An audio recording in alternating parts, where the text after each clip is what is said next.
You awaken in darkness. The straw beneath you is damp, the air thick with the stink of smoke, rot, and sweat.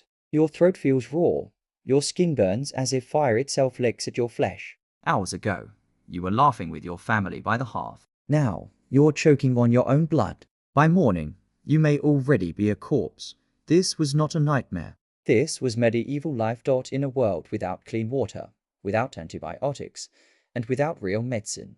Sudden death was always waiting. One cough, one sip of spoiled ale, one bite from a flea and your fate was sealed. The Middle Ages were a time of war, famine, and superstition, but nothing instilled more dread than disease. Not the slow decline of age, but illnesses that could seize you at sunset and carry you to the grave by sunrise. You could be healthy one moment and gasping for air the next. Tonight, we journey into the darkest corners of history to uncover the 10 medieval diseases that could kill you overnight. From the suffocating grip of plague to the mysterious fevers that baffled kings, we will walk through a nightmare that millions could not escape. The question is not just what these diseases were. The question is, would you have survived them? Imagine stepping outside your hut at dawn. The earth is slick with mud and animal waste. Chickens scratch at refuse piled near the door. The river where you fetch water is the same one where your neighbors dump their chamber pots. Rats scurry openly, their slick tails vanishing into heaps of rotting straw. Your body itches constantly, lice live in your hair, fleas bite at your ankles, and bedbugs nest in the straw where you sleep. You do not bathe daily, perhaps not even monthly. Soap is rare, warm water rarer still. When illness strikes, no one thinks of germs. No one knows of bacteria or viruses. Instead, disease is seen as a punishment from God or a curse cast by witches. What terrifies you most is not the pain, but the speed. People collapse in the streets, their bodies lifeless before prayers can even be finished. Families go to sleep together, only to wake and find one member cold and still. You never know which day will be your last. And in a time when death strikes without warning, the only certainty is fear. Now let us step deeper into the world of medieval medicine, where hope was often as deadly as the sickness itself. To survive a medieval disease, you would need more than luck, you would need a miracle. Because medicine in this era was not medicine as we know it. It was a dangerous mixture of guesswork, superstition, and bloodletting. Doctors, when available, relied on the theory of the four humours: black bile, yellow bile, phlegm, and blood. Illness was thought to be caused by imbalance. Too much blood, then leeches must suck it out. Too much phlegm, then purges and vomiting were forced upon you. Rarely did these cures heal. Often, they hastened death. If you were wealthy, you might summon a physician. He would arrive cloaked in dark robes, perhaps even wearing the iconic plague doctor's mask, its beak stuffed with herbs and spices meant to purify the air. The sight alone was terrifying. Death had come to your bedside. If you were poor, you turned to the barber surgeon, who sharpened razors by day and lanced boils by night. In smoky taverns, cures were traded like rumors, charms, prayers, and the drinking of foul concoctions made from herbs, urine, or worse. The church taught that disease was often a punishment for sin. People whipped themselves in the streets to earn God's mercy, or burned women accused of witchcraft, believing their curses had spread illness. Astrology was also consulted, your fate determined not by science, but by the alignment of stars. In such a world, the sick were not just feared for their suffering, but shunned. Villages quarantined entire houses, sealing families inside to rot together. Lepers were forced to wear bells so their approach could be heard from afar, as if death itself announced its coming. This was the stage upon which medieval disease played out. Filthy streets, broken remedies, and a society gripped by terror. And into this crucible of fear erupted plagues so swift, so merciless, that they could strike a healthy body down in mere hours. The first of these killers, a name that echoes through history with dread, the Black Death. The year is 1347, and whispers of a strange death have begun to spread from distant ports. Ships drift into harbors carrying only silence, their crews rotting where they fell. Soon, the horror spreads inland. A fever grips the body, followed by swellings, painful lumps that rise under the armpits and in the groin. They grow dark, then black, bursting with foul pus. Within hours, the victim weakens, vomiting blood, gasping for air. This was the plague, bubonic, septicemic, and pneumonic together, the deadliest killers Europe had ever seen. If bubonic plague took days, Pneumonic plague needed only hours. The infection leapt from person to person in a single cough, filling lungs with fluid until the victim drowned in their own blood. You might have gone to bed with only a mild headache. By dawn, your family could be digging your grave. Priests refused last rites. Physicians fled. Parents abandoned children in desperation. Whole villages fell silent in a week. Bodies lay unburied in the streets, the stench of death so thick that even survivors wished for an end. Would you survive this? Imagine lying awake, a swelling forming under your skin, burning as if fire crawls through your veins. You pray it is only a rash, only a boil. But by the next morning, your breath is shallow, your chest heavy, and your skin already blackening. Most never saw another sunrise. The sweating sickness while plague is remembered. There was another killer that struck even faster. In England during the late 1400s and 1500 seconds, people lived in terror of a disease called the sweating sickness. Unlike plague, it left no buboes, no visible signs, only an overwhelming wave of heat, chills, and sudden exhaustion. It began without warning. A healthy man might rise at dawn, laughing, working, sharing bread. By midday, he would feel chills, his skin turning pale. Sweat would pour from his body in torrents, soaking his clothes, leaving him gasping as if drowning on dry land. Soon came dizziness, delirium, and weakness so profound that standing was impossible. Within 24 hours, sometimes less, he was dead. This disease terrified even the wealthy. Because no status protected you. Kings, courtiers, nobles, peasants it struck indiscriminately. Rumors spread that it was caused by foul air, by mists rising from the earth, or by God's wrath upon the nation. Physicians had no cure. They recommended warm blankets, ale, and prayer. Most who followed this advice simply sweated themselves to death faster. To live in Tudor England was to wake each morning wondering if this would be your last. Would you rise tomorrow, or would the sweat take you in the night? Imagine lying in your straw bed, your clothes drenched, your heart hammering violently as though trying to escape your chest. You try to speak, but your tongue feels thick, your breath ragged. You close your eyes, hoping for relief. But you do not open them again. Cholera and dysentery, all killers, arrived with sudden fever. Some came through the very water you drank each day. In the medieval world, rivers, wells, and streams were lifelines, but also sewers. Waste from animals and humans alike seeped into every drop. Villages drew their water from the same river where corpses floated, and where butchers rinsed blood from their knives. To drink was to gamble with death. Cholera, though more infamous in later centuries, struck in medieval times as well, especially in crowded towns. Its terror lay in its speed. One moment you felt thirsty, the next you were gripped with agonizing cramps. Your stomach turned inside out, vomiting until nothing remained. Then came the floods of diarrhea, so sudden and violent that within hours your body shriveled from dehydration.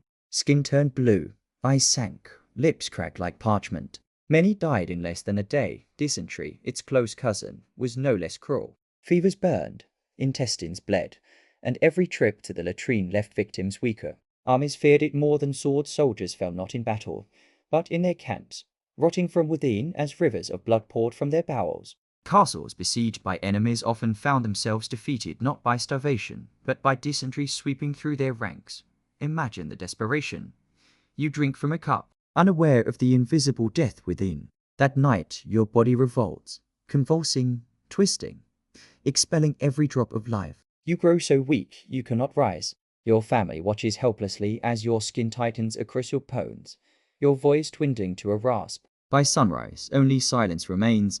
Would you survive such a night? Or would you join the countless millions whose lives ended not by sword or flame, but by the unseen hand of disease? Meningitis, smallpox, and scarlet fever, some diseases, spared no age, but others targeted the weakest, the children. Few sights haunted medieval families more than watching a child, once laughing by the fire, suddenly convulsing in agony. Meningitis struck like lightning. A fever would rise, the child's neck stiffening, their screams piercing the night as their brain swelled inside the skull. Within hours, rashes spread, purple blotches crawling across pale skin. Some slipped into unconsciousness, never waking again. Parents could do nothing but hold the tiny body as it seized and stiffened, then went limp.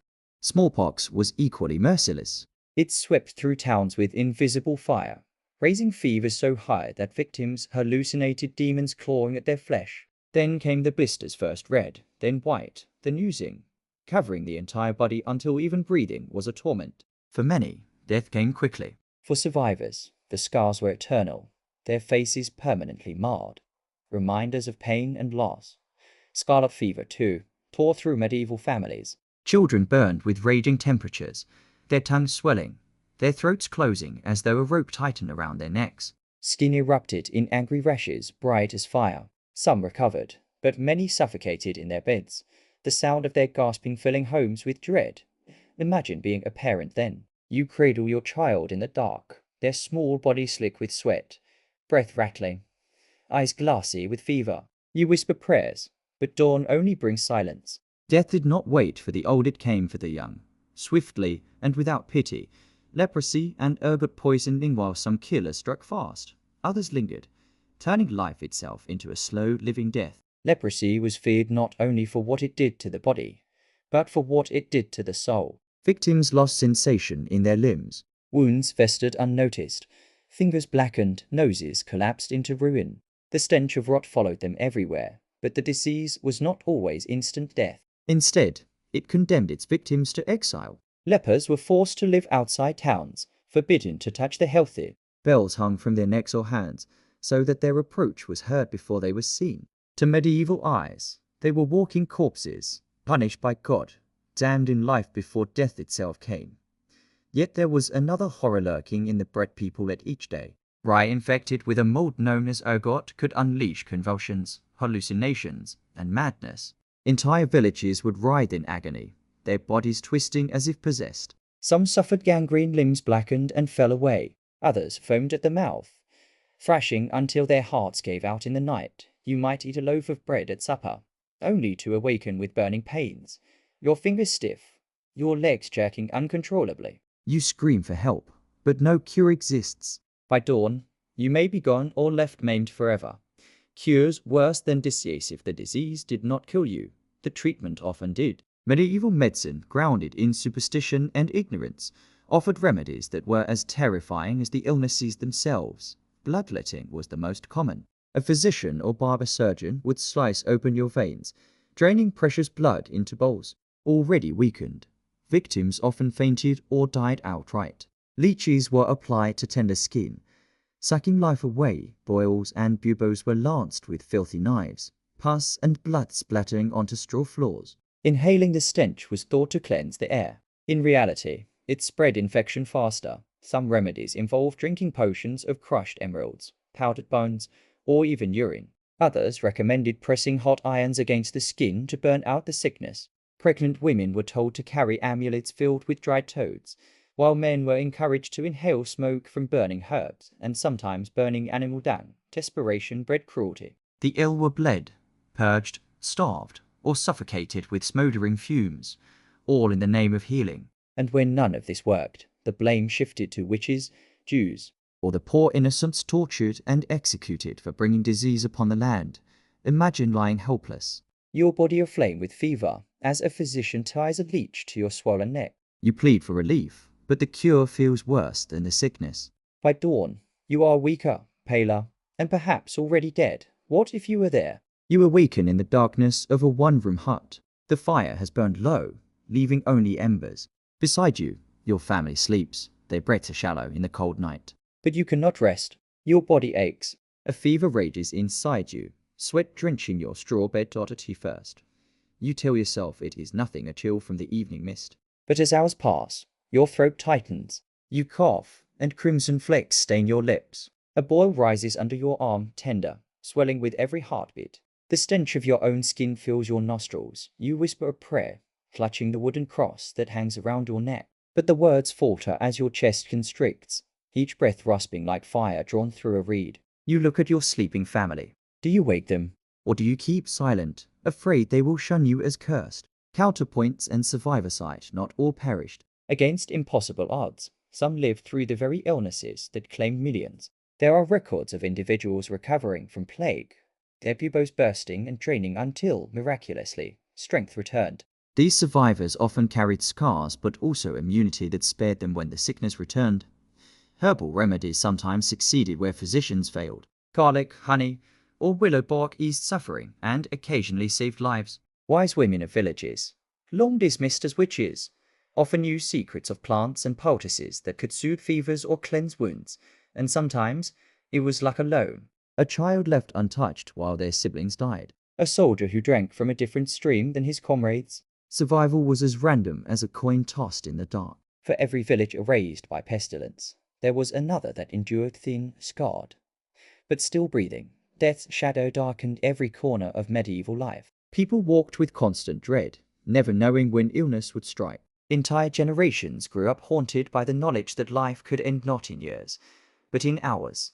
This fear shaped culture and faith. Pilgrimages swelled with desperate travelers seeking divine mercy. Flagellants whipped themselves bloody in the streets, begging forgiveness for sins they believed had summoned God's wrath. Art and writing turned morbid skulls, skeletons, and the dance of death, reminding all that no one, rich or poor, could escape. Superstition grew fertile in this soil of terror. Witches, Jews, and foreigners were blamed for disease. Violence spread as easily as sickness, as people sought scapegoats for the horrors they could not understand.